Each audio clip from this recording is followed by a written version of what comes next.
You list, you last, but where do you get started? Let's talk about the listing system you need to have in place to become that girl, that chick, that listing agent. So we are continuing with our series about systems, right? Because we know that systems are the processes in which you do something that you want to repeat. And in this episode, listen, I am going to break down for you just some things to think about when you are implementing and creating your listing system so that you can make it that much simpler for yourself as a listing agent. Now, just a quick recap. I'm just going to give you some ideas and things that I have in my listing system. But the beautiful thing about systems, right, is the way you do something might be different than the way somebody else does something. Because you got some people that put sugar on their grits and some people that eat it wrong with salt and pepper. So however you do it is how you do it. I'm just breaking down for you some things that you want to have in place. Because here is the real talk. Now, for real, I'm going to get really real with you, bestie. You have to have solid systems in place when you are working with sellers, because sellers, right, like you, they are entrusting you with the sale of their home where they brought their babies, right? Their most major, biggest investment. So you have to have systems in place so that you are not dropping the ball. So let's just talk about a couple of things that you want to have in mind even from the very first interaction.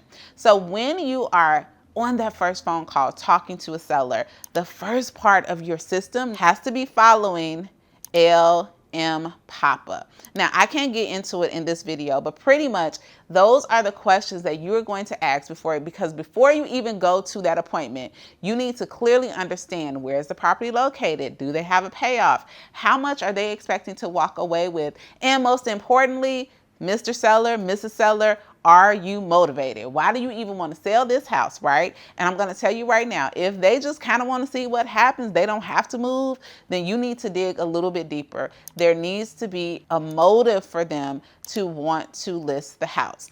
Once you gather all of that information, it's time for you to show up at the listing appointment. Now, one thing that I do, everyone does it differently. Some people will show up with a PowerPoint. Some people show up with a booklet. Whatever you are showing up with, just have it prepared ahead of time. Now, I personally show up to listings with a booklet where it just really outlines what the selling process is like and what it looks like to work with myself and my team. I outline, all of our different roles. But honestly, I'm showing up to that appointment not to flip through that book, not to flip through a PowerPoint, but to really understand their needs and to demonstrate that I am the best person for the job to market the property and ultimately get it sold. And in the preparation, this is probably where you want to spend the most time, right? Because my little booklet, I take that to every listing, right? That doesn't change. The thing that I want to do is to have a really, really detailed way that I am reviewing the comparable sales, because every seller, I don't care who they are, I don't care how nice they are, I don't care where you met them, I don't care if it's from a cold call or if it's a past client, their biggest concern is going to be their bottom line. So you cannot show up to that appointment talking about what you think may happen, okay? You have to say, based on the data, these are your suggestions, and really walk them through that thing. So make sure that as you are coming up with your process, your timeline of what needs to happen, that you set aside some really serious time. I'm talking an hour to maybe, sometimes I've taken 2 to 3 hours, right, to really sit and study what's happening in the market around their subject property. And you want to come armed with all of that information, okay? So we're going to fast forward. So you go to the appointment, you have your way that you're walking the house. Let's say you did that thing and they have hired you in order to sell the house. Okay, what happens next? And before I even go deeper into this, let me just tell you, I have a gift for you, which is a listing checklist. I'm going over to rosemarylewis.com/listing checklist, and I have a checklist of all the things that you need to get in order to have the home listed, to make sure that you are following all of the processes correctly. And this one should not go without saying, but I've had this happen before. Friend, do not start spending money. Do not hire the photographer. Do not change your schedule until you get signed paperwork. No lie. I remember I had a conversation with one of my real life real estate besties, right? And she just knew she had this listing, right? Hit it off with the lady, had sectioned off her photographer, was on her way to the appointment. And then she thought to herself, like, wait, I never got the paperwork signed back. Like, she never signed that DocuSign. I signed it, but she didn't sign it. And lo and behold, the lady never signed, right? Now you're sitting out there with your photographer. Now you got all these things going on, and the woman has changed her mind, okay? So make sure that you get that paperwork signed, and do not, I repeat, do not start answering questions and showing up and giving people ideas on how you are going to market their property until they hire you. Ask me how I know it will bite you in the butt, because I know, okay? So make sure you have that paperwork in place and that you are hired. Now, after you go on the listing appointment and the paperwork is signed, 9 times out of 10, there might be some things that your clients need to do in order to get the home ready for market. Now, this is where I don't want you to be bashful. And this is why, like, really, holla at your boy ChatGPT, ask him to help you come up with a guide for your sellers, right? To help them prepare their home for market, to prepare their home for photos. As a matter of fact, actually, I think I have a guide like that. I'm going to go ahead and put it in the description box on exactly what needs to happen in order to get your home ready for photos, because this is what you don't want. You don't want to show up on picture day and your client isn't ready because you haven't prepared them. So you are going to make sure that you walk that property and you really talk about what's going to position it best to sell, and go over the timeline of what they need to do in order to get it done. This is when you need to have your resources available. So if they need a landscaper, if they need a handyman, if they need a cleaning lady, all of these different things, you want to have resources to give them. Now, I'm going to tell you something. For me and my listings, everyone does it differently. That's why your system is your system, your process is your process. I don't make those phone calls to those third-party people for my clients, right? I give them the resource, and then I let them decide who they're going to use in order to get the carpet clean or to take a look at the roof and all of these different things. I'm just making the suggestions, and I'm coming back to make sure that it was done. But essentially, I am not their project manager. I am their real estate agent. My job is to get the home sold, not to manage 100 different home projects. So I just wanted to point that out.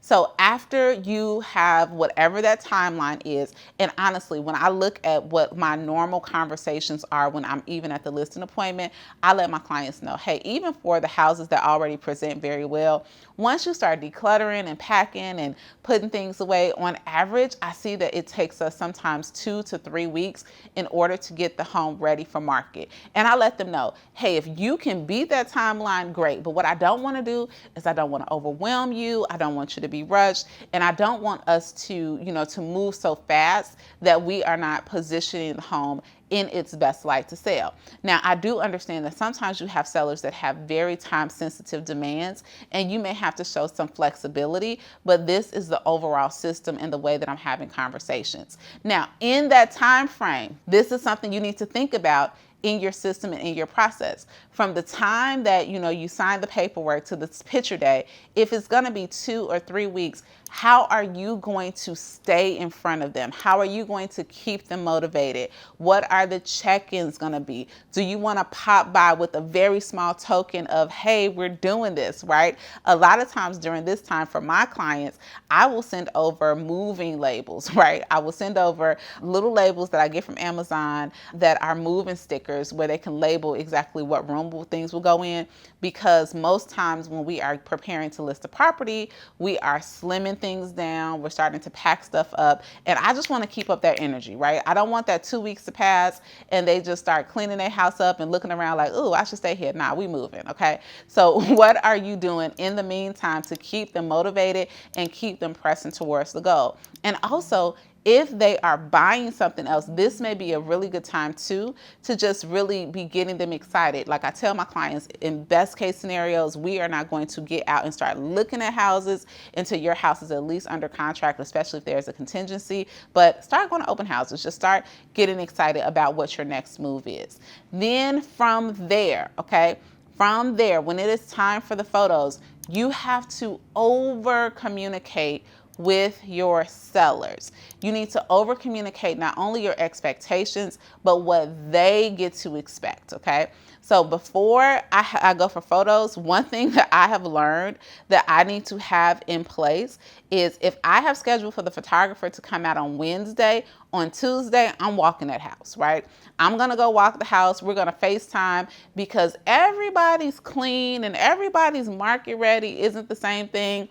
And what I don't want to happen is for the photographer to charge me, us to be at the house, and the house is not going to show appropriately, and it's not going to be a great investment for me, and it's going to do a disservice to the seller. So make sure that you put time in your calendar so that you can lay your eyes on the property, whether in person or digitally, before the photographer goes out. And then once the photographer is out, okay, what is the system? Like, you need to let them know, what are you getting done? This is the photography. Am I doing videography? How long is it going to take? Make sure your sellers understand this is when I get the pictures back. This is when we will go to market. Make sure you budget enough time. If you are the one inputting all of the documentation into the MLS, you need to budget for time to do that. Or are you leveraging that, right? Now in my business, I have a listing coordinator. You know why? Because I've learned that's not the best of my gifts, right? I am not analytical. I don't want to go around measuring rooms. I have somebody who has a better eye of doing that.